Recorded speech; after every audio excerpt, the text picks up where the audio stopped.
Hello, this is the last deck profile of today. I have been recording a fair bit, and it's just to keep you up to date with the decks I've been playing. And I'll be honest, I am tired as well. I did play Sparking Zero for like, I want to say 10 hours yesterday just to unlock all the characters. One of which was a bitch. But yeah, so I'm definitely making this the last one of the night. That being said, we are doing Winter, Cynical Opportunist. Now, I'll be honest, everyone calls it the Winter deck because it is winter. I like to call it Golgari Delirium, or there's another name I like to give to it, but we'll get into that one later.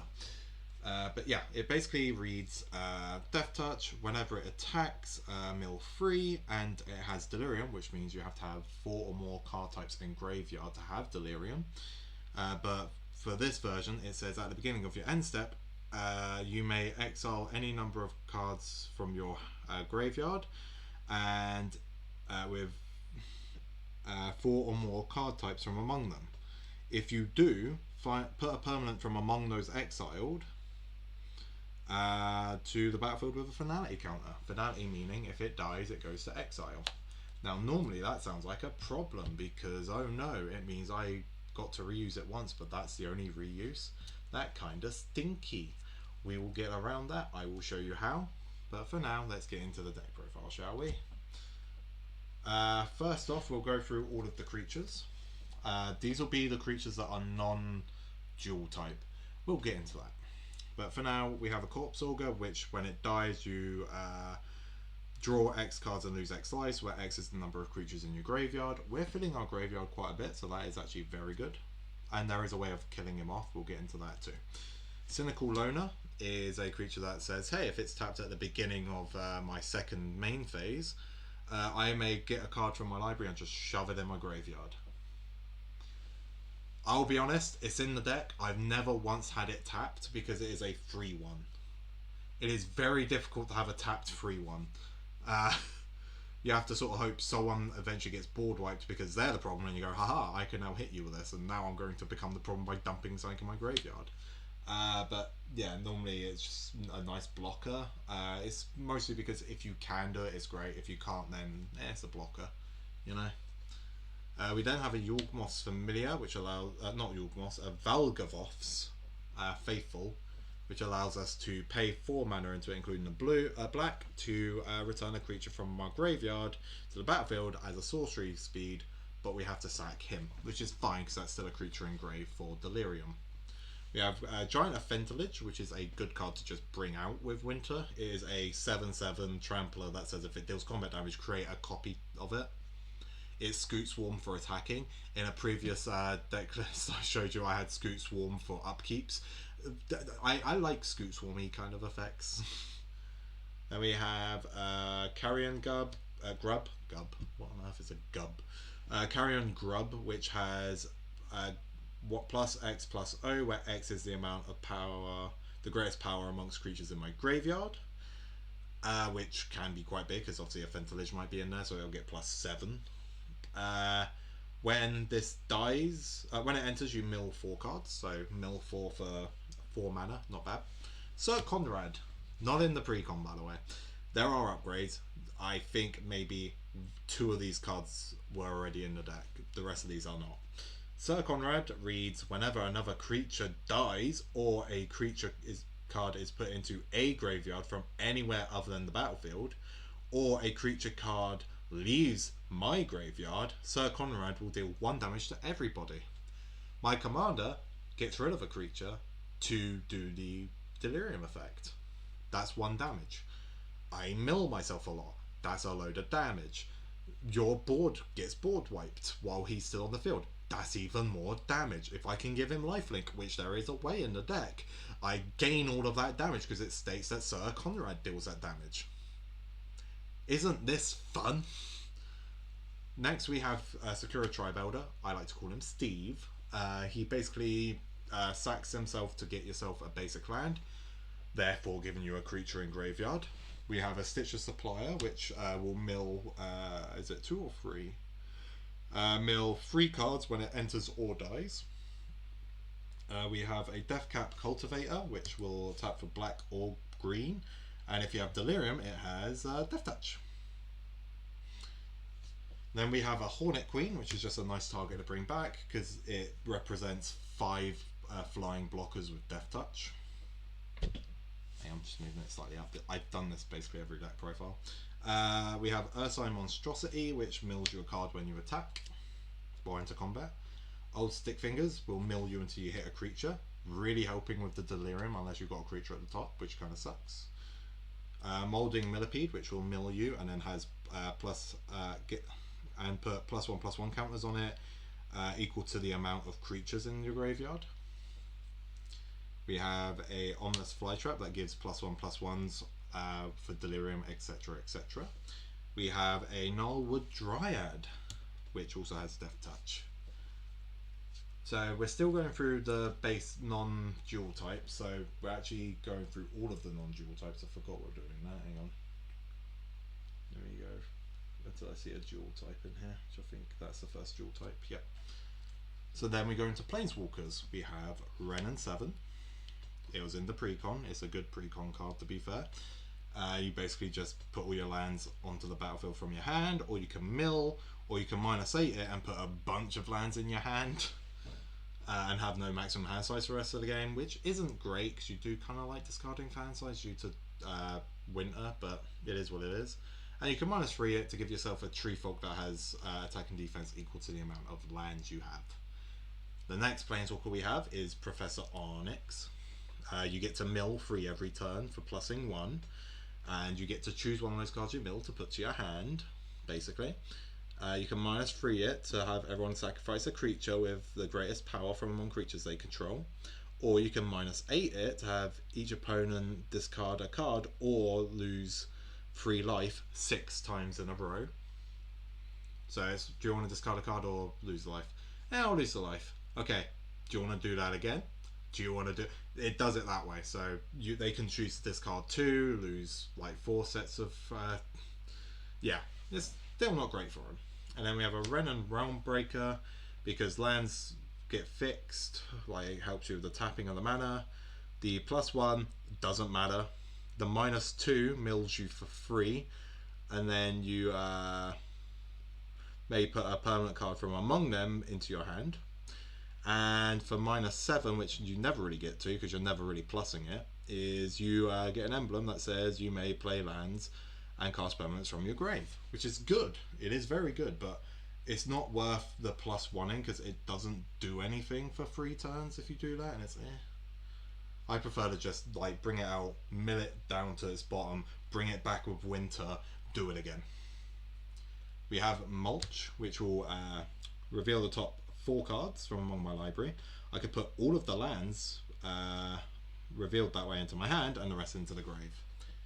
Then, because we're making such a big grave that you can tell, why don't we put a Rise of the Dark Realms that revives every creature card in all graveyards? That is a very disgusting card.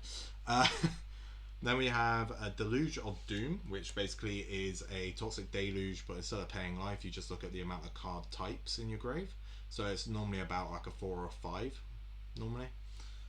We have Harmonize, which will draw you 3 cards, obviously. We have a Commune with Evil, which will look at the top 4 cards of your library. You may put 1 of them into your hand and the rest into the graveyard, and then you gain 3 life.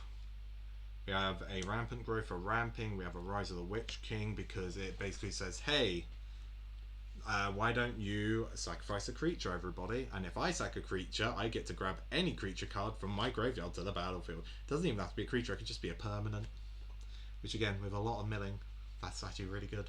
I can go, oh, I'm just going to sack this Stitcher Supplier, mill another 3, and then I'm going to bring out, like, obviously it's not in this deck, but my Blightsteel Colossus that I somehow didn't shuffle away. Talking of bringing stuff back, what about a basic Reanimate?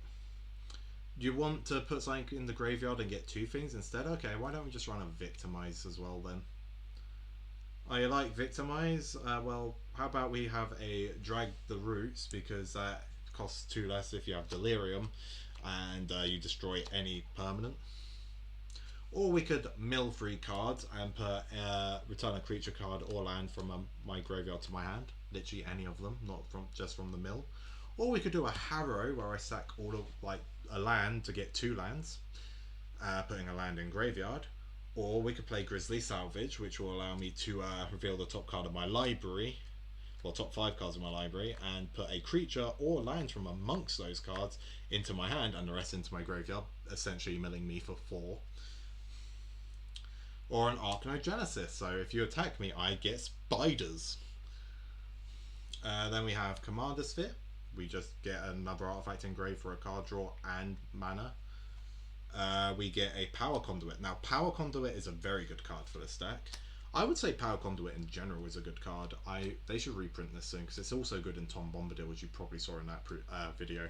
But if you haven't watched that video, it just says tap it, remove a counter from a permanent, and put a +1/+1 counter or a charge counter. Don't sound too bad. Wait, Winter puts on finality counters. That's supposed to be the way to balance it so we don't get the things over and over again. What if I just go, oh no, my Renin 7 has a finale. Oh, it's gone. That is one of the few, like 2 ways that you can get rid of finalities, but as you can see, you mill a lot, so you tend to see these, whether it be in your hand or your graveyard, and you can just do that. They can remove a finality counter from themselves, which is quite nice. We have the Sol Ring, we have the Arcane Signet, we have the Mesmeric Orb. Wait, that's not part of that trilogy. But yeah, Mesmeric Orb, you want to mill yourself, and I mean, if your opponents mill out while you're doing it, that's a plus, I guess. We have Whisper Silk Cloak to make our winter unblockable, so we can get the free mill. If not, we can make something else unblockable, like the Giant Offenderage, which then goes ha ha ha. Then we have a room that just says if one or more creatures leave your graveyard, make a 2/2 black horror. Sounds good. Or if you unlock the other door for 1 mana, you can return a creature from your graveyard to your hand. That part seems really broken. Then we have a Mending of Dominaria to return all of our lands from the graveyard back to the battlefield, mill ourselves, and yes, it gets rid of Delirium because it shuffles, but to be fair, with the amount of milling you're doing, you're probably going to deck out. So it's good that you have a way to, you know, not do that. Then we have a Insidious Roots, which will allow us to create plants, and then the plants tap for mana. We also have a Dreadbridge Chart, which allows us to mill ourselves for 10. At the beginning of our upkeep, we just get any card from our graveyard at random for free. Then we have Polluted Cistern and Dim Oubliette. Dim Oubliette is a 5 mana. When you unlock it, mill free, return a creature from your graveyard to your battlefield. Not bad. But the better one is the 2 mana room, by the way, that says when 1 or more cards are put in your graveyard from your library, each opponent loses a life for each card type. I'm milling myself like 20 times each turn. I'm probably going to hit like 5 or 6 types every time. That is a lot of damage every turn. Then we have Cemetery Tampering that just says, hey, hide away 5, pick a card from top 5 of your library, put it underneath here as a secret. Then if you reach the ability, you get to play it for free, and the ability says at the beginning of your upkeep you may mill 3 cards, then you may, if there's 20 more cards in your graveyard, you may go, right, I'm going to play that thing for free. However, it doesn't say that you have to do that to then mill. Like, after you've already played the card from underneath it, it is still a just mill free every time. We then have a Ripples of Unearth, which just says, hey, at the beginning of your pre-combat main, mill free, then you may pay a single colorless and 3 life, and if you do, you get any card from those milled free cards to your hand. And the final permanent, non-land permanent that is not dual type is Into the Pit. You may look at the top card of your library at any time, and you may cast spells from the top of your library at any time by sacrificing another non-land permanent in addition. Now, I'm just gonna...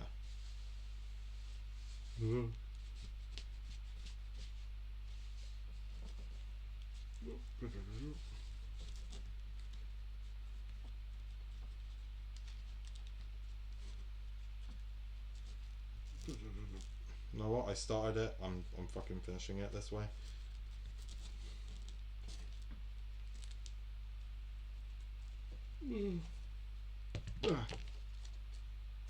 Almost did it fully. Right. That was a lot of cards just for section 1. Now, section 2 is the things that have dual type. So, for example, Haywire Mite, which is an artifact creature, or Solemn Simulacrum, that's an artifact creature, or Demolisher Spawn, which is an enchantment creature, or a Nyxweaver, that is also an enchantment creature, or a Grist the Hunger Tide, which is a creature planeswalker, technically, or Rendmore Crackling Nest, that is a artifact creature, or a Titiana, that should have been in the other section. Anyway, we'll just sort of go.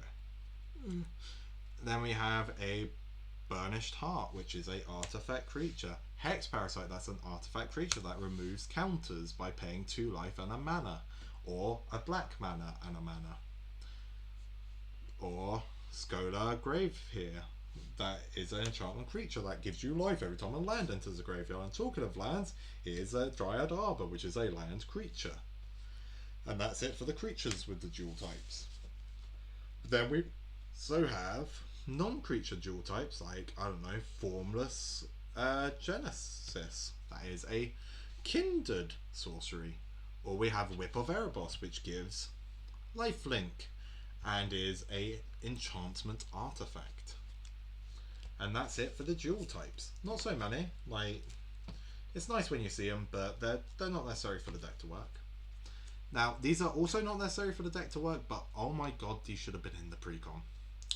We have the Dredge cards. I'm only running these 4. I could run Life from the Loam. I choose not to. Now, Golgari Grave Troll is Dredge 6. If you can get this into the graveyard consistently, you're milling a lot. That being said, we also have another creature with Dredge 5 on a Stinkweed Imp, which is a 3 mana creature, which is a lot easier to get onto the battlefield and get rid of in other ways. Or we have the one that's always going to be active, which is a Dark Blast, which is 1 black mana to give any creature -1/-1. Doesn't matter if it kills it, it puts it in the graveyard and you can dredge it for free. Or a land with Dredge 2. This one you're probably never going to put back into the graveyard, but it's nice for an initial, oh, I've got a land in grave, that don't do anything actually. So you've got a few dredges in here. You could run Life from the Loam, but I find you're paying 2 mana to get a dredge free. So the best way to make use of that is by doing the ability and getting the lands. But then if you're getting the lands, you're actually removing the same amount of cards you're putting in. So it just feels a bit icky to me personally. Talking of lands, let's go into the Command Tower, the Exotic Orchard, the Reliquary Tower. Very obvious non-basics you should be running. But then we have the dual lands in Vault of Whispers, Tree of Tales, and Dark Moss Bridge. All artifact lands. That's right. Artifact lands are getting some lovely support in Commander recently. Then we have the Cycle lands in Tranquil Thicket and a Barren Moor. Fair enough, you know, puts a land in graveyard very easily. This is a land I wasn't planning to put in the deck, but I opened a single pack of Modern Horizons 3 and managed to pull a Phyrexian Tower, which sacks creatures to make mana, which helps with the delirium, but also helps you put the Stinkweed Imp that you keep getting off of your dredge back in the graveyard and get mana from it. You're basically paying 1 mana to dredge every time. Very good. Then we have a Lanoir Waste, which is a pain land. Then we have a Tainted Woods, which is a only tap it for either because you have a swamp, otherwise it's colourless. We have a Grim Backwards, that is a colourless, or you can pay 4 mana, sack a creature and draw a card. Or we have this one, which is called a Filter Land. You put a green or a black in and you can either make black black, black green, or green green. Or you could put a colourless in and make a black green. Or if you have 13 or less life, you get this untapped. Or if you put this in, it's tapped but you gain a life. Or if you play this one, it comes in tapped but you scry 1. Or this one enters tapped unless you control a swamp or a forest. Or this one enters tapped and you bounce a card to your hand, but it taps for 2. Or this enters tapped, but you exile another person's graveyard or your own for the flex. Or this one enters tapped unless you reveal a swamp or a forest. Or you play these 3 that get you basic lands. These 2 sack and get onto the battlefield. This one you pay a mana and get any colour into your hand. Mana fixing. Or you could just play the 1, 2, 3, 4, 5, 6 basic forests. Or the 1, 2, 3, 4, 5, 6 basic swamps. And that is it. That is the entire deck. It is very silly. I don't win with it often because, to be honest, I either deck myself out or I become threatening in someone's eyes so they go and kill me. Now, there is a card I am going to put in here, so expect the deck list in the description to be updated fairly soon. Because I want to put an Eternal Witness in here, because with Eternal Witness, I can bring back Eternal Witness with the Winter effect, which in turn will give me a sorcery or an instant of my choice. Which is very good, because I can go, right, I want that Rise of the Dark Realms to revive every creature. It is in my graveyard. I will revive the Eternal Witness, get the Rise of the Dark Realms, and next turn I'm going to pay 10 mana and just win the game. So yeah, it is a very good card for this deck. I just haven't been able to pick one up yet. I'm hoping to pick one up this week. So that's what I'm saying. Over the next week or so, expect the deck list to be upgraded. That being said, play this deck at your own risk. It can be salt inducing, especially with the Mesmeric Orb, but it isn't as scary as people perceive it to be, because there are times that you deck yourself out or you're sort of sat there going, I have 3 creatures on board, what am I supposed to do? It's more of the fun. I am a player who likes game actions, and milling myself is a game action, and it is a fun one to do. So, I mean, when I played Yu-Gi-Oh! Religiously, I used to be a very big zombie player. That should tell you how much I like putting stuff in my own graveyard. That being said, I hope you guys enjoyed this deck profile. It is the very last one of the night. I'm going to hopefully catch some sleep. That being said, I will see you all in the next one. Ta-ta for now.